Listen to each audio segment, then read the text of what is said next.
पाकिस्तान इस वक्त अपने बहुत बुरे दौर से फिलहाल गुजर रहा है। एक तरफ बलूचिस्तान लिबरेशन आर्मी लगातार पाकिस्तान के सेना के जवानों को टारगेट कर रही है, वहीं दूसरी तरफ खबर जो है वो हाफिज सईद को लेकर भी है। अब सही है गलत है कि टारगेट कर मार दिया गया है, अब वो सही है नहीं है। दूसरा, खैबर पख्तूनवा में भी हालात फिलहाल बहुत अच्छे नहीं है। तो इन्हीं सभी विषयों पर आज चर्चा करेंगे। चर्चा करने के लिए मेरे साथ बहुत खास मेहमान मौजूद हैं। मुजफ्फर अली साहब हैं, पाकिस्तान से सीधे जुड़े हैं, पाकिस्तान के सीनियर जर्नलिस्ट हैं। सर बहुत बहुत स्वागत है आपका, आपने में वक्त दिया। जी थैंक यू, बहुत शुक्रिया आपका, आपने इनवाइट किया। तो सबसे पहले तो आप मुझे हाफिज सईद के बारे में बता दीजिए। जिस तरीके से कोई कह रहा है कि वो हमले में मारे गए, कोई कहेगा नहीं मारे गए, तो क्या कुछ हकीकत क्या है पाकिस्तान में? देखिए, अभी हमारे पास भी कोई ऐसी खबर नहीं जिसमें कोई पता चल सके कि वाकई हुआ क्या है ये, लेकिन कंफर्म है कि कल जेहलम के अंदर एक जो इंसिडेंट हुआ, अटैक हुआ, उस अटैक के अंदर जो अबू कताल, जो फैसल नदीम नामी एक है, उसका हाफिज सईद का रिलेटिव भी है जी, अबू कताल, और उसका ये समझे कि बहुत ही करीबी साथी भी इसको माना जाता है, और शायद कुछ कार्रवाइयाँ भी जो भारत के अंदर उसके नाम पर लिखी गई हैं, वो मारा गया उसमें। और पहली जो सोशल मीडिया के अंदर खबर आई थी, उस खबर के मुताबिक यही बताया जा रहा था कि इस हमले में हाफिज सईद भी ज़ख्मी हुए हैं, उनके ऊपर भी हमला हुआ है और वो भी इसमें ज़ख्मी हुए। लेकिन बाद में इस खबर को जो है वो दबा दिया गया है, या इस खबर को जो है वो रोक दिया गया फैलने से। तो बहरहाल ये जो इब्तदाई खबरें थी, उस खबर के मुताबिक इस हमले के दौरान हाफिज सईद भी शदीद ज़ख्मी हुआ था। अब नहीं सर, सवाल यही उठता है ना कि हाफिज सईद अगर जेल में है तो फिर बाहर हमला कैसे हुआ? जी, ये इसी वजह से तो खबर को रोका गया है उसको फैलने से, और इस खबर को दबाने की भी कोशिश की गई है कि अगर ये पता चल जाए कि हाफिज सईद इस हमले में ज़ख्मी हुआ, तो फिर वो एक सवालिया निशान उठेगा कि जेल के अंदर जो मौजूद बंदा है वो बाहर क्या कर रहा था, और इतनी आज़ादी से कि वो अफ्तारी कर रहा है और मुलाकातें कर रहा है और वो आज़ादाना घूम फिर रहा है। तो ये फिर जो है वो आपको पता है अमेरिका बहादुर भी इस चीज़ से, क्योंकि हेड मनी है हाफिज सईद के ऊपर, भारत भी इसको लेकर काफ़ी, अगर मैं गलत नहीं हूं तो सर $10 मिलियन का इनाम है। जी बिल्कुल ऐसे ही है, $10 मिलियन का इनाम भी है। उससे ज़्यादा जो कुछ पाबंदी है, पाकिस्तान आपको पता है कि पहले ही ग्रे लिस्ट के अंदर है, और उस कोशिशें हो रही है कि उसको जो है ग्रे लिस्ट में ही रखा जाए या ब्लैक लिस्ट किया जाए। तो वो ये एक बहुत ही ख़तरनाक हो सकता अगर इस हमले के दौरान पता चल जाए कि हाफिज सईद यहाँ पर मौजूद था। तो इस वजह से शायद इस खबर को जो है वो रोका गया, और हमारे नेशनल मीडिया ने बिल्कुल ही इस खबर का बाइकाट किया। सोशल मीडिया के ऊपर कुछ लोग ज़रूर इस पे बात कर रहे हैं, लेकिन वहाँ पर भी कुछ ऐसी क्लियरिटी नहीं है कि जो बताया जा सके कि वाकई हाफिज सईद इस हमले में मौजूद था। सर 2012 का हिलेरी क्लिंटन का एक बयान बड़ा वायरल है पाकिस्तान को लेकर आजकल। उन्होंने कहा था कि आतंकवाद एक सांप की तरह है, अगर आप उसे दूध पिलाएंगे भी तो वो आपको डसेगा जरूर।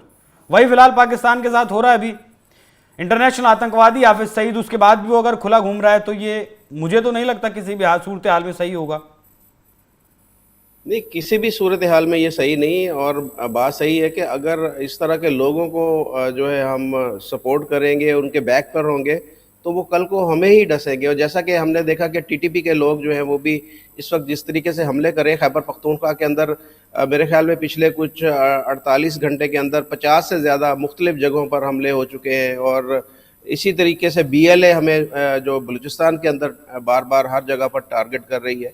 तो ये सारी चीज़ें तो इस वक्त आउट ऑफ कंट्रोल हो चुकी हैं और बहुत परेशानी है। वजह सिर्फ यही है कि हमारी जो कुछ पॉलिसीज़ थी अफ़गानिस्तान को लेकर, और अमेरिका बहादुर के कहने पर हमने जो उस जंग में हिस्सा लिया, और तालिबान को वहाँ पर जहाद तालिबान खुद बनाए, मदरसों से निकाल कर उनको अफ़गानिस्तान भेजा।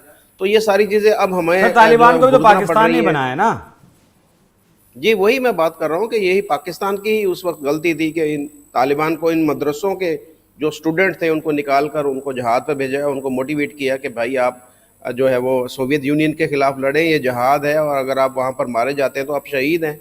तो वो एक माइंडसेट जो क्रिएट किया गया, बनाया गया, वही अभी चीज़ें चल रही हैं। वो तालिबान अब उनको और कोई करने को काम नहीं, तो वो वापस पाकिस्तान क्या कर रही है सर पाकिस्तान सरकार अब इन सब चीजों को रोकने के लिए? मैं अभी बहुत मुझे अफसोस के साथ कहना पड़ रहा है कि मैं अभी न्यूज़ देख रहा था कि शहबाज शरीफ ने आज जो चीनी के बड़े जो ताजर हैं उनको आज इस्लामाबाद में बुलाया और उनको बोला है कि चीनी के रेट जो है वो 10 रुपये कम किए जाएं।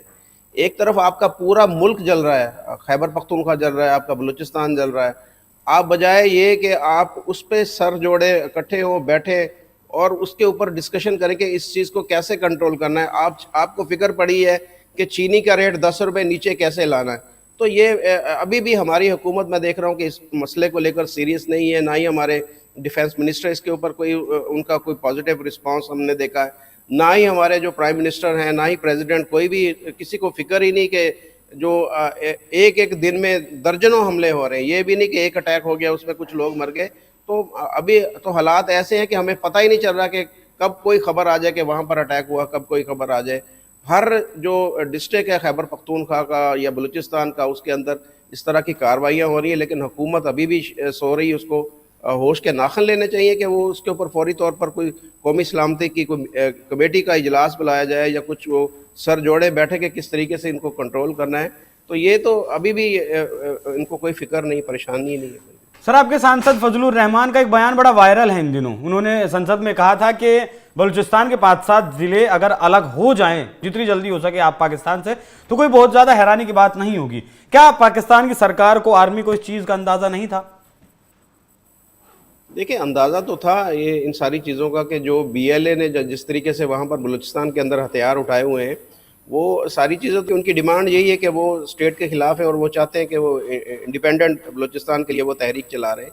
लेकिन हम क्या कर रहे हैं, मसला ये है कि वो तो डिमांड कर रहे हैं, हमारी स्टेट क्या कर रही है, हमारी गवर्नमेंट क्या कर रही है, आया कि इनकी पॉलिसी क्या है, ये क्या चाहते क्या है। ये BLA के ख़िलाफ़ लड़ना चाहते हैं, BLA से ये मुज़ाकरात करना चाहते हैं। इनकी अभी तक कोई समझ नहीं आ रही कि ये हमारी जो स्टेट है वो चाह क्या रही है। उधर से अटैक होता है, बाद में एक स्टेटमेंट आ जाती है कि देख रहे हमने वो दहशतगर्द हमला हुआ है, हमने उसके बाद में दहशतगर्दों को मार दिया। भाई, उन हमले से पहले उनको आप क्यों नहीं रोकते? ये जो इतना बड़ा इंटेलिजेंस फेलियर मैं कहूँगा कि जो एक ट्रेन हाईजैक हुई है, उसके बाद में क्वेटा के अंदर 3 धमाके हुए, उसके बाद में फिर नौशकी के अंदर जो है वो एक कॉन्वॉय के ऊपर हमला हुआ। तो हमारी जो इंटेलिजेंस एजेंसीज हैं वो किधर है? वो हम कहते तो हैं कि जी दुनिया की बेहतरीन इंटेलिजेंस एजेंसी है हमारी, लेकिन इस वक्त तो हमें जो नज़र आ रहा है कि वो बिल्कुल फेल होकर रह गई, कि जिनको पता ही नहीं चल रहा। सिर्फ ये है कि जब हमला होता है उसके बाद में फिर वो कहते हैं कि जी जी इतने हमारे लोग शहीद हो गए और उसके जवाब में हमने अटैक किया तो इतने दहशतगर्दों को मारा गया। तो उससे पहले हम कहाँ पर हैं? हमें क्यों नहीं पता चलता कि यहाँ पर प्लानिंग हो रही है, इतना बड़ा अटैक होने वाला। ये कोई छोटा मोटा अटैक नहीं था कि जी ये 2 बंदे या 4 बंदों ने आकर अटैक किया। आप देखिए सैकड़ों लोगों ने जो इकट्ठे होकर वो ट्रेन के ऊपर जो हमला किया और इतने जो सैकड़ों लोगों को उन्होंने हॉस्टेज बनाया वहाँ पर। तो ये कहाँ थे हमारे जो इदारे हैं, हमारी जो बाकी लोग हैं? तो ये एक सवालिया निशान है और अभी भी अगर हमने होश के नाखन ना लिए तो इसका खमियाजा जो है वो हमें भुगतना पड़ सकता है। सर, जो कॉन्वॉय पर हमला हुआ पाकिस्तानी सेना की और जो जाफर एक्सप्रेस में सैनिकों के मारे जाने की, कुछ पाकिस्तानी सरकार की तरफ से ऑफिशियल जानकारी है? दोनों हमलों में कितने सैनिक मारे गए? जो ऑफिशियल जानकारी के मुताबिक जो जाफर एक्सप्रेस के अंदर जो लोग मारे गए उनकी तादाद 26 बताई गई है हमें। और जो कॉन्वॉय है, कॉन्वॉय के ऊपर जो अटैक हुआ उसके अंदर जो अभी तादाद बताई जा रही है वो 6 की बताई जा रही है कि 6 लोग वहां पर जो है। BLA तो 90 का दावा कर रहा है सर। जी, BLA 90 का दावा करा, लेकिन एक ही बस थी और एक बस के अंदर 90 फौजी कैसे सवार हो सकते हैं? ये मेरे ख्याल में हमें भी इस पर देखना चाहिए, सोचना चाहिए। जो अटैक हुआ है वो एक बस के ऊपर अटैक हुआ और एक बस के अंदर 90 फौजी नहीं बैठ सकते मेरे ख्याल में। आप बिल्कुल बिल्कुल बिल्कुल सर। पता नहीं आपकी मीडिया में खबर है नहीं है, लेकिन हिंदुस्तान की मीडिया में खबर है कि बलूचिस्तान लिबरेशन आर्मी के खौफ से पाकिस्तान के 2500 सैनिकों ने आसिफ मुनीर को अपना रेजिग्नेशन भेज दिया है। सुरक्षा की दृष्टि से, अपने लाइफ की दृष्टि से अब वो अरब देशों की तरफ जाने का रुख कर रहे हैं।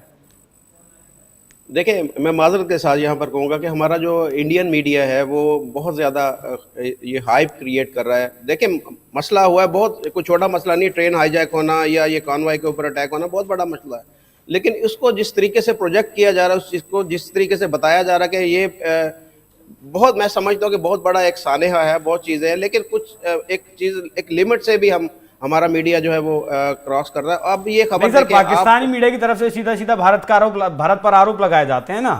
अजीत डोभाल साहब का नाम लिया जाता है कि वो फंड कर रहे हैं। कमर चीमा साहब को कल ही सुन रहा था मैं, वो कह रहे थे कि अजीत डोभाल फंड कर रहे हैं बलूचिस्तान को। उनके पास बताइए कौन से ऐसे सबूत हैं? नहीं, बगैर प्रूफ के मैं समझता हूँ कि पाकिस्तानी जो जर्नलिस्ट हैं उनको भी बात नहीं करनी चाहिए। ये नहीं भी सर, पाकिस्तानी खिलाफ है सरकार इंटरनेशनल कोर्ट में साबित नहीं कर पाई थी कुलभूषण के खिलाफ कोई सबूत। देखिए वो तो अभी मेरे ख्याल कोर्ट में मामला चल रहे हैं, अभी इसमें क्या होता है। बहरहाल बगैर सबूत के तो बात तो करना आसान हो जाती है। मैं भी कह दूंगा कि यहाँ पर जो कार्तिक भाई है वो पाकिस्तान के अंदर वो मुलव्वस है, बात करना आसान है, चीज़ होती है उसको साबित करना।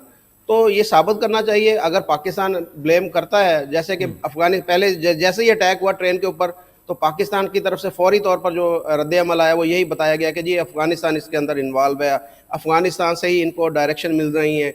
लेकिन अगले ही दिन वो अफगानिस्तान के साथ साथ तो इंडिया का नाम आना शुरू हो गया। और हमारे जो मिनिस्टर हैं, जो भी मिनिस्टर माइक के ऊपर आकर खड़ा होता था वो अफगानिस्तान को उसने भूल गया, वो इंडिया का नाम लेना। तो ये एक अपने ऊपर से, ये हमेशा से पाकिस्तान के अंदर ये चीज़ रही है, अपनी जिम्मेदारी को हटाने के लिए जब भी कोई चीज़ हमारे ऊपर आती है हमें, तो हमें बचने के लिए सिर्फ भारत का नाम याद आ जाता है कि हम अगर इंडिया का नाम लेंगे तो लोग जो है वो उनके जज्बात ठंडे हो जाएंगे, वो यहाँ बोलेंगे हाँ भारत हमारा सबसे बड़ा दुश्मन है और वही ये कार्रवाई कर सकता है। तो ये एक वतीरा बन चुका है हमारे पॉलिटिशियन की तरफ से और बाकी जो लोग हैं उनकी तरफ से कि वो कोई भी चीज़ होती है तो उसका सारी की सारी जिम्मेदारी इंडिया के ऊपर डाल देते हैं। ये मेरे ख्याल में ये गलत जो एक रविश है, इसको खात्मा होना चाहिए इसका।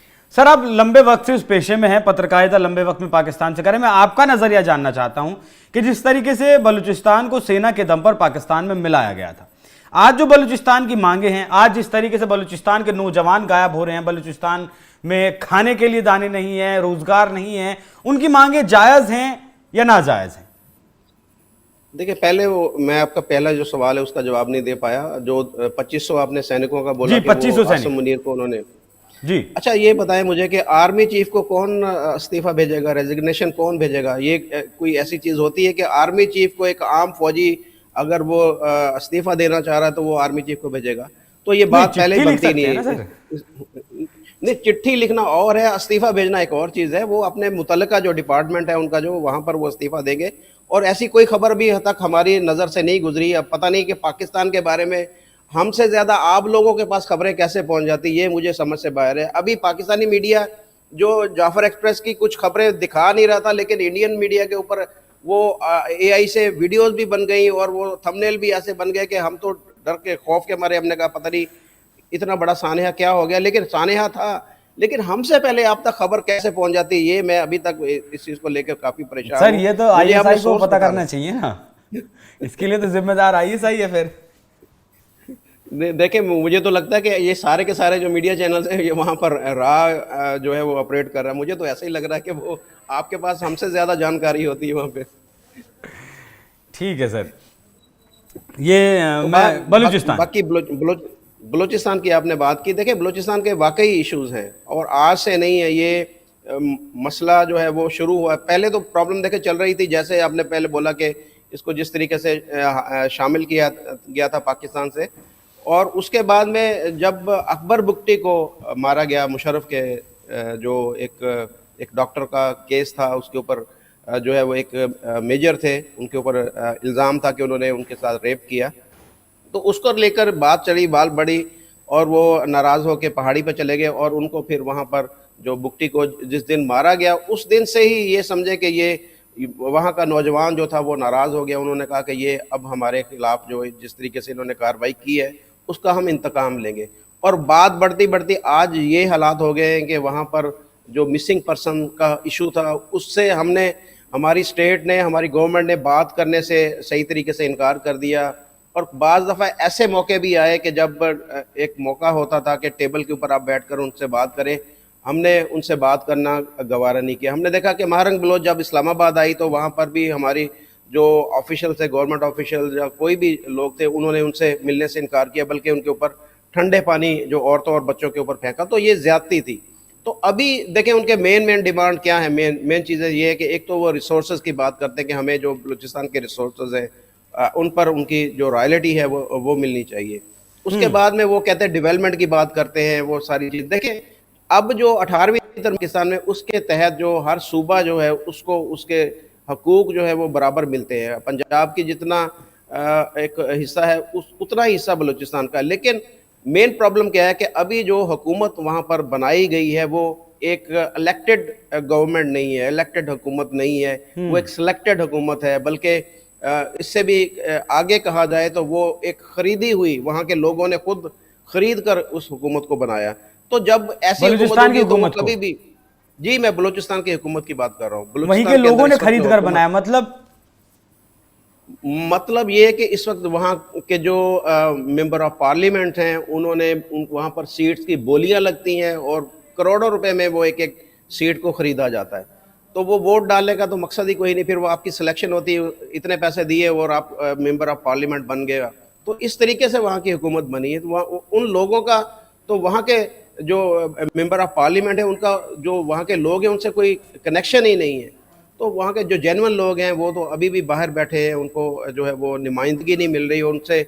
अगर आज भी हमारी हुकूमत, हमारी स्टेट चाहे तो चंद लोग जो है उनको टेबल के ऊपर बिठाकर उनसे बातचीत की जा सकती है और ये मामला जो है बहुत जल्द तो सॉल्व नहीं हो सकता, लेकिन ये है कि बेहतरी की तरफ जा सकता है। लेकिन अगर हमारी जो स्टेट है वो इसमें सीरियस हो। ऐसा कर क्यों नहीं रही है आपकी स्टेट? अमेरिका का दबाव है? नहीं, दबाव अमेरिका के नहीं है, ये पैसे का दबाव है। वो इसमें बहुत ज़्यादा पैसा इन्वॉल्व है, बहुत सारी चीज़ें इन्वॉल्व कौन है, सा, बहुत चीन सारा वाला पैसा, काम है। सीपैक देखिए वाला? पैसा, अब मुझे इसमें इतनी खबर नहीं है इतनी कि कौन सा पैसा। चीन तो चाह रहा है कि वहाँ पर देखिए गवादर का जो मामला था, अभी गवादर पे की भी हमला हो गया सर आज। जी हमले तो होंगे, अब पता नहीं कहाँ कहाँ पर हमले होंगे। मैं वही तो कह रहा हूँ कि आप जो जिस वक्त भी हम कोई टीवी पे तो खैर खबर नहीं आती, जब भी कोई अपनी डिवाइस ऑन करते हैं तो हमें यही पता चलता है कि जी खैबर अच्छा, पख्तूनख्वा के टीवी अंदर पर इतने खबर हमले क्यों हो नहीं गए। आती सर? टीवी पे खबर, देखिए टीवी पे खबर का रोका जाता है उसको, या खबर को सही तरीके से बताया नहीं जाता कि वो किस तरीके से, कितना बड़ा हमला हुआ है और कितने लोग उसमें जो मारे गए। तो वो इस वजह से फिर वो हमें सोशल मीडिया और दीगर जो प्लेटफॉर्म है उनका इस्तेमाल करना पड़ता है। अच्छा, फिलहाल क्या आपने बताया कि अगर पाकिस्तान की सरकार चाहे तो बलूचिस्तान वाला जो मसला है उसे हल कर सकती है, लेकिन चर्चाएं देखिए सर ऐसी भी हैं कि बलूचिस्तान तो टूटेगा ही टूटेगा, उधर से आपका खैबर पख्तूनख्वा भी पाकिस्तान के हाथ से जाएगा, बचेगा सिर्फ पंजाब। क्योंकि सिंध में भी लगातार थोड़ी बहुत चिंगारी लगती रहती है कि हमें सिंधु देश अलग बना दो, सिंधु देश अलग बना दो। क्या वाकई में टूटने की कगार पर पाकिस्तान पहुंच चुका है? देखिए ख्वाहिश तो बहुत सारी लोगों की है कि ये पाकिस्तान टूट जाए, और बहुत सारे लोग ऐसे हैं कि वो रात को ये सपना देखते रहते हैं कि पाकिस्तान टूटा हो, लेकिन ये सपना पूरा नहीं होगा। मेरा नहीं ख्याल कि पाकिस्तान अब मजीद 71 में जो हमसे गलतियां हुई हैं वो गलतियां अभी भी वो दोहरा रहे हैं, हम वो कर रहे हैं। बलूचिस्तान के अंदर खास तौर पर मैं बात करूंगा, और जैसे हमने देखा कि जो हमारे कुछ जनरल थे जैसे कमर जावेद बाजवा, फैज़ हमीद और इमरान खान ने तालिबान के लोगों को रिहा किया, और वो वही अभी पाकिस्तान के ऊपर अटैक कर रहे हैं। इस तरह की जो पॉलिसीज़ हैं, अगर इसकी जो है मज़ीद गुंजाइश नहीं है, अगर अभी भी हमने होश के नाखा न लिए तो शायद फिर कुछ हालात आगे ख़राब हो जाएंगे। लेकिन मुझे ये नहीं लगता कि मज़ीद पाकिस्तान कभी टूटेगा या इसके और मज़ीद टुकड़े होंगे। ऐसी कम अज़ कम मुझे ऐसी कोई चीज़ नज़र नहीं आ रही। इमरान खान के बारे में सर मैं सुन रहा था अभी एक दिन पहले कि इमरान खान फिलहाल सबसे ज्यादा पॉपुलर नेता पाकिस्तान में है, भले वो जेल में है। ऐसे ही है बिल्कुल। ये आने वाले वक्त में सरकार संभाल सकते हैं वो? देखिए ये सिर्फ और सिर्फ नफरत है जो इस वक्त इस्टेब्लिशमेंट के खिलाफ लोगों के दिलों में नफरत भरी हुई है, पड़ी हुई है गलत पॉलिसीज़ों की वजह से। कि ये आप देखें कि जो इतनी पॉपुलैरिटी के बावजूद पंजाब के अंदर भी उनकी हुकूमत नहीं बन पाई, सिंध के अंदर भी और बलूचिस्तान के अंदर भी इमरान खान की हुकूमत नहीं बन पाई। तो वो सारी चीज़ें तो काउंट होती है ना, लोग तो देखते हैं ना कि हमने वोट किसको दिया और वोट निकला किसकी तरफ। तो आज भी अगर पाकिस्तान के अंदर इलेक्शन हो तो मैं समझता हूँ कि इमरान खान जो है वो एक पॉपुलर लीडर के तौर पर उभरेंगे और दूसरी किसी पार्टी को मेजोरिटी नहीं मिलेगी, इमरान खान क्लीन स्वीप करेंगे। लेकिन क्योंकि इस वक्त जो इक़्तिदार, जो पावर है वो कहीं और से उसके फैसले होते हैं, तो जब तक वहाँ से फैसला नहीं होगा तब तक ना तो इमरान खान बाहर निकलेंगे और ना ही वो दोबारा जो है वो प्राइम मिनिस्टर बनेंगे। अब देखिए आगे क्या होता है। मैं तो कहता हूँ कि एक दफ़ा उनको निकालें, दोबारा से इलेक्शन करवाएं और दूध का दूध पानी का पानी हो जाएगा। कहाँ से उनको होते हैं बिठाएं सर कुर्सी फैसले? पे। फैसले जी हमारे बड़े घर से होते हैं। हमारे जो मुख्तदर इदारे हैं वही फैसला करते हैं कि इस मुल्क के ऊपर कौन बैठेगा और क्या काम करेगा। मतलब अमेरिका की बात कर रहे हैं आप? नहीं, अमेरिका तो बहुत दूर की बात है। हमारे अंदर से जो पाकिस्तान के अंदर भी जी मतलब सेना की बात कर रहे हैं। चलिए, जाते जाते सर एक सवाल, हमारे यहाँ एक चर्चा बड़ी चलती है कि अक्सर, अब तो नहीं लेकिन अक्सर जो शहबाज शरीफ फिलहाल मौजूदा प्रधानमंत्री पाकिस्तान के हैं, वो आसिफ मुनीर की गाड़ी की खिड़कियां भी खोलते देखे गए हैं। मतलब जो आसिफ मुनीर कहेंगे वही फिलहाल पाकिस्तान के प्रधानमंत्री करेंगे। देखिए, हमारे एक पॉलिटिशियन हैं, इस वक्त सेनेटर हैं, वो भी मैं नाम उनका सॉरी भूल गया हूँ। एक टीवी टॉक के अंदर उन्होंने बूट उठा के ले आए थे और अपने सामने टेबल के ऊपर उन्होंने बूट रखा था। फैसल वाडा उनके ऊपर इल्ज़ाम होता है कि वो एस्टेब्लिशमेंट के आदमी हैं। तो उन्होंने बोला था कि हाँ, मैं बूट का आदमी हूँ और मैं बूट को चाटता हूँ, उसको पॉलिश करता हूँ। तो बात वही है कि हमारा कोई प्राइम मिनिस्टर हो, हमारा कोई पार्लियामेंटेरियन हो, हमारा सेनेटर हो, हमारा एमएलए हो, एमपी हो, कोई भी हो, तो वो आपको पता है कि वो अगर जी हुजूरी नहीं होगी तो ना तो उसको कोई ओहदा मिलेगा और ना ही उसकी कोई प्रमोशन होगी। तो शहबाज शरीफ को अगर प्राइम मिनिस्टर रहना है तो उसे ये काम करने पड़ेंगे, उन्हें जी हुजूरी करनी पड़ेगी। नवाज शरीफ को इस वक्त पावर में क्यों नहीं लाया गया? क्योंकि नवाज शरीफ अगर प्राइम मिनिस्टर होता तो अपनी मर्जी के फैसले करता। वो ये समझता कि मुल्क के मफाद में क्या है, मुल्क के खिलाफ क्या है। उसने जैसे भारत के साथ बड़ी अच्छी कोशिश की 2-3 दफ़ा के वो भारत के साथ रिलेशन डेवलप हों, इसी वजह से नवाज शरीफ का जो है वो पत्ता साफ किया गया और उनके छोटे भाई को लाया गया, क्योंकि छोटे भाई जो है वो हमेशा वो जी सर ही करते हैं। तो ये जी सर जब तक करते रहेंगे तब तक वो प्राइम मिनिस्टर है। जिस दिन उन्होंने बोला कि मैं अपनी मर्जी करूंगा तो उस दिन उनका हशर भी इमरान खान जैसा हो सकता है। चलिए सर, एक और सवाल बस आखिर में। अभी हमारे प्रधानमंत्री नरेंद्र मोदी का एक पॉडकास्ट आया जिसमें 2014 का उन्होंने जिक्र किया कि जब पहली बार मैं शपथ ले रहा तो पाकिस्तान के प्रधानमंत्री नवाज शरीफ को उन्होंने न्योता भेजा था कि आप आएँ, दोनों देश बैठकर टेबल पर बात करते हैं, किस तरीके से व्यापार को बढ़ाया जा सकता है, किस तरीके से आतंकवाद को खत्म किया जा सकता है। दोनों देश अगर मिल जाएं तो फिर वो दुनिया में एक अलग ताकत बन सकते हैं। लेकिन नवाज शरीफ नहीं आए, तो अगर वो उस वक्त आते, बातचीत होती, तो क्या आज पाकिस्तान के हालात कुछ और होते? देखिए, मैं हमेशा से ये कहता हूँ कि पाकिस्तान ने अगर रैपिडली बहुत तेज़ी से तरक्की करनी है तो पाकिस्तान को भारत के साथ अपने जो रिलेशनशिप है उनको बेहतर बनाना होगा। और जिस दिन पाकिस्तान ने यह सोच लिया कि हमने जो है वो आगे बढ़ना है तो उसी दिन पाकिस्तान और इंडिया के रिलेशन बेहतर हो जाएंगे। और नवाज शरीफ की हमेशा से यही कोशिश होती थी कि वो इंडिया के साथ अपने रिलेशन को बेहतर बनाए। उस पर आपने देखा अटल बिहारी वाजपेयी जी भी पाकिस्तान आए, नरेंद्र मोदी जी भी उनकी जो 89 की शादी में उनके घर तशरीफ़ लाए। और ये भी जब मोदी जी ने जो ओथ लिया था उस वक्त भी नवाज शरीफ वहाँ पर आए थे। तो बड़ा अच्छा एक रिलेशन जो है वो डेवलप हो रहा था। लेकिन उसके बाद में हमने देखा कि मुख्तलिफ वाक़यात हो गए, कभी कारगिल हो गया, कभी 26/11 हो गया, कभी कुछ हो गया, कभी कुछ हो गया। तो ये सारी जब चीज़ें होती है वो दोबारा से वो चीज़ें सारी ख़त्म हो जाती हैं।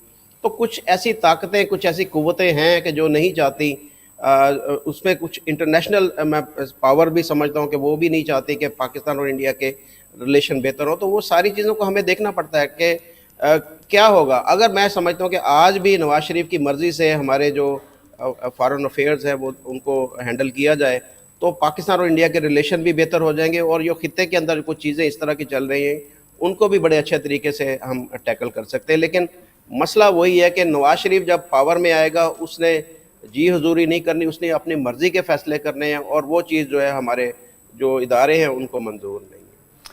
ठीक है, बहुत बहुत शुक्रिया सर, बहुत बहुत धन्यवाद सर, आपने हमें वक्त दिया। तो पाकिस्तान में फिलहाल जो कुछ चल रहा है पिछले लगभग एक हफ्ते से, उन सारे सवालों पर हमने जानने की कोशिश की क्या कुछ चल रहा है और मुजफ्फर अली साहब ने बेबाकी से जवाब भी दिए हैं। तो सर एक बार फिर आपका बहुत बहुत शुक्रिया। दर्शकों, आपको चर्चा कैसी लगी कमेंट कर जरूर बताइएगा। नमस्कार।